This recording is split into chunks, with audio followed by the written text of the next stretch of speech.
Alright, 1975 Chevy C10. So let's take a look at this shift indicator. Now, it doesn't work. And since we're doing the radio stuff right now, we have the dash all apart here. So we have access to this, and as you see here, this string that ties to the shift indicator is supposed to be crimped into this spot here, and it's broken.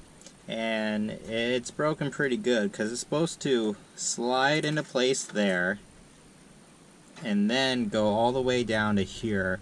That way when you shift it and this thing rotates, this tab will rotate down. The indicator can slide freely instead of having friction biting itself. So the goal is it needs to slide at this angle. When you push down, you know, it should tug down, kind of tension, you know, how physics works. But the cable is broke, so let's take it apart, see if we can come up with a solution. If not, we gotta buy a new one. Let's see. Okay, so the string pulls out of the shift indicator, no problem. It's just a tab, so you kind of fish it out of there, no big deal. So this is a Phillips, and then it's gonna pop out like this.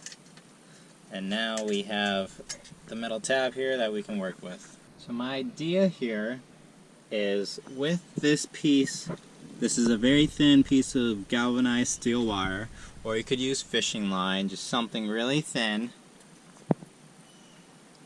Tie it into here because there's no way I'm getting a wire crimped back into this place.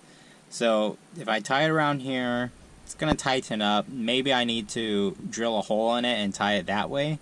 But the idea is the same, where we loop it here, and then I tie a loop on the other side and hook it into the shift indicator. I think that will work. Just, it's a matter of getting the right length of wire, and then tightening everything so it doesn't move. Alright, I got my flathead holding the shift indicator all the way to the right. Gives me just enough room to loop in this little loop section I have of the steel wire. And now I can do the fun part of routing it all into place and tying the bottom part and then getting the length right.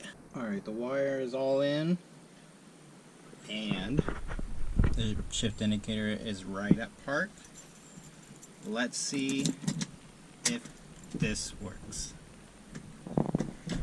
Reverse, neutral, drive, low, and low 1.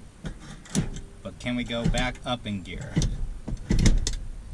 Okay, we're in park, reverse, neutral, drive. Neutral, reverse, park. I think this is gonna work. Let me just tighten up this end and make sure we're good. And there you have it. Let me shift it forward again. Put it in drive because that's where we'll sit.